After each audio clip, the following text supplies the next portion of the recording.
Basil. Mm-hmm. We got UFOs, and we got Obama. There's footage and records of objects in the skies that we don't know exactly what they are. That's right. You want to do this one? Look. Whoop. Yes. Connection. Look. Huh? There you are. Look. Yeah, look. Sorry, I'm trying to load this story. I'm on a weird internet today, and it is weird. Saying he's this is coming from Newsweek, and the headline is Obama Library has jackpot UFO records, but they'll take a while to get. Okay. Saying he's absolutely floored by UFO records at the Obama Presidential Library, a researcher says it could still take 16 years to obtain. Where's the guy who brought down the CDC or what was it, the World Health Organization from 70 years down to like a few months?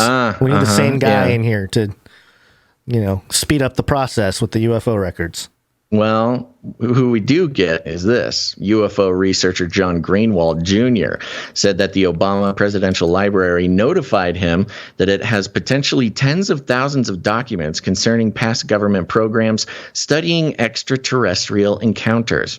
While the federal government has become less tight-lipped about UFOs in recent years, Greenwald's request shows challenges remain in shaking loose new information. Ooh.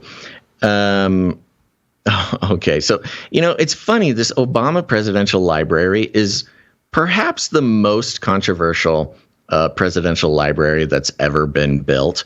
They had to, displace like thousands of people, to destroy like a forest to build it. And like there was huge climate change. Yeah, huge public backlash. We're changing the climate. And it's like this inner city library that nobody wanted. And there's all sorts of like corruption involved, but it's funny because this is kind of like, oh, see, aren't you glad that I made my library so you can write articles about UFOs? Greenwald heads the Black Vault, which uses the Freedom of Information Act to obtain declassified government documents that he posts online.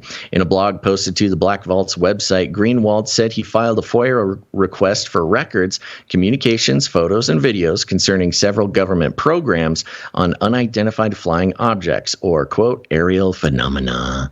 Greenwald says on March 10th, the library responded saying it has approximately 3,440 pages and 26,271 electronic files responsive to his request. Quote, jackpot, Greenwald said in a tweet Wednesday. Adding, quote, if true, I'm absolutely floored the Obama Presidential Library has that. If true? What do you mean, if true? Do you think they're lying to you? That's a weird thing to say. I guess they could. Yeah. However, he said on Twitter that another letter from the library's staff, quote, took the wind right out of my sails of excitement. Okay. The letter said his request was be completed in approximately 16 years. Greenwald said he asked the library to arrange an on-site visit to review unclassified materials to no avail. He's also reached out to members of Congress, calling the records, quote, of immense public interest that play, quote, a crucial role in understanding an issue now being explored heavily by the House and Senate. After being treated with derision for years, high-ranking government officials are now taking UFOs seriously. Florida Senator Marco Rubio said in an interview with Newsweek last year that UFOs could be a matter of national security. Quote, dozens of men and women we have entrusted with the defense of our country are telling us about encounters with unidentified aircraft and with capabilities we do not fully understand, Rubio said. Quote, we cannot allow the stigma of UFOs to keep us from seriously investigating these encounters. And then it goes into the Pentagon Papers last year. Yep. Yeah, let me see here. The 2022 National Defense Authorization Act, approved by Congress last year, contains a provision requested by Rubio, as well as Senator Kristen Gillibrand and Representative Ruben Gallego, that created an office dedicated to studying unidentified aerial phenomena. Yeah, okay. 16 years, Gonz. That's all we got to wait. Yay, and then by then Obama will be shedding most of his human skin, and so it'll kind of be out in the open anyway, and then we'll be like, all right, well, we knew all along, but okay. I wonder how it works when there's a new presidential library. How do they decide what files go where?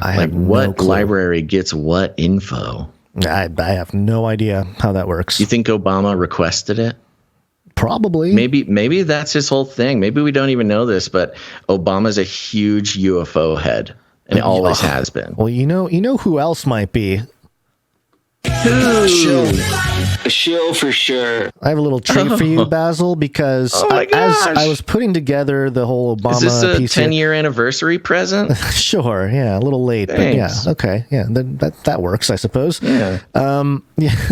As I was looking for a little audio clip of Obama doing the little talk about the UFOs to make that quick jingle, I ran into a video from about a year ago that had 600,000 views on it, and it's none other than your homeboy, Chris Shilzilla. Oh my gosh, he got his 600,000 CNN bots to watch his video. And he makes some bold claims in it. I have a clip of an audio clip to run it by you. I majored in watching the X-Files reruns in college. So, yeah, I guess you could say I'm something of an expert on UFOs. No, there's my boy. What do you think? You think we should consult with good old Shilzilla? He says he's an expert on UFOs based on his he majored research. in X-Files. X-Files reruns. That doesn't surprise me because, as we've talked about before, Chris Shilzilla's writing style is primarily conspiratorial. Yeah, it is. He primarily conspiracy theorizes about Republicans and Trump. Yeah, he makes it up for Trump. Yeah. So I believe it. There you go. I just wanted to give that to you. No big news. He didn't tell a story about how No. It's just he had done a video about the Obama thing about it was a few months ago where Obama came out and said like, oh yeah, I asked the question, where are the labs and all that kind of stuff. We covered it at the time. We don't need to revisit it now. But I think Obama. I think there's so much hubbub about this library, and there was no other options. He couldn't find another place. He needed it in this place at this time because maybe he's found some sort of interdimensional fault line that is deep beneath the ground. Yes, and he built a library on top, but down in the portal into the abyss. It has connected. The sub-basement. Right. There's a laboratory where his alien friends are working on. He's unlocked the key to the abyss. Yeah, that makes sense. Obama. That makes sense. I know. I should bring it up with Chris. Maybe Saliza has some info on that. Yeah, we should throw the whole idea of because a lot of people think that, and I'm not one of those people, but there are many people who believe Obama is the Antichrist. That he's lightning. Barack means lightning. Jesus says he saw Satan fall like lightning. There are all kinds of connections that people have made, which are fun to look at. But and he rides bicycles with slacks. He rides bicycles and slacks. And if the Antichrist is born and out there now, he definitely rides his bicycle in slacks. There's just something wrong with that. There's something cosmically sort of diabolical about riding your bike in slacks. Sure. All right. Well, there you go. That's okay. Obama will keep it, I guess, an eye and ear. I don't know. Something on Obama.